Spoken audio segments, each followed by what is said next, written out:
ಕೊಳ್ಳಿ ತಗೋ ಮಜಾ ಮಾಡಿ ₹100 ಕೊಡತ್ತ ನಿಂಗೆ ಎಂಜಾಯ್ ಮಾಡಿ. ಯಾಕ್ರಿ ನಂಗೆ ಯಾಕೆ ₹100 ಕೊಡತ್ತೀರಿ? ಯಾಕಂದ್ರೆ ನಾನು ಪಾರ್ಟಿಗೆ ಹೊಂಟೇನಿ, ಅದ್ರ ಸಲುವಾಗಿ ನಿಂಗೆ ಟಿಪ್ಸ್ ಕೊಡತ್ತೀನಿ. ಪಾರ್ಟಿ? ನೀ ರೊಕ್ಕ ಕೊಟ್ಟ ತಕ್ಷಣ ಪಾರ್ಟಿ ಪರ್ಮಿಷನ್ ಕೊಡ್ತೇನೆ ಅಂತ ತಿಳ್ಕೊಂಡು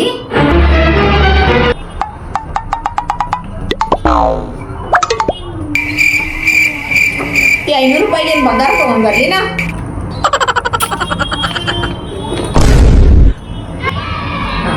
ಪಾರ್ಟಿಗೆ ಹೋಗ್ರಿ, ಭಾಳ ಲೇಟ್ ಮಾಡಬೇಡ್ರಿ, ಸ್ವಲ್ಪ ಕಮ್ಮಿ ಕೊಡ್ರಿ. ಹಾಂ, ಅಷ್ಟೆಲ್ಲ ಕಂಡೀಷನ್ ಹಾಕೋದಿತ್ತಂದ್ರೆ ನಾ ಕೊಟ್ಟು ರೊಕ್ಕ ಕೊಡಿಲ್ಲ ನಂಗೆ. ಬೇಡ ಬೇಡ ಬೇಡ, ಹಂಗಾದ್ರೆ ಹೋಗಿ ಬನ್ನಿ.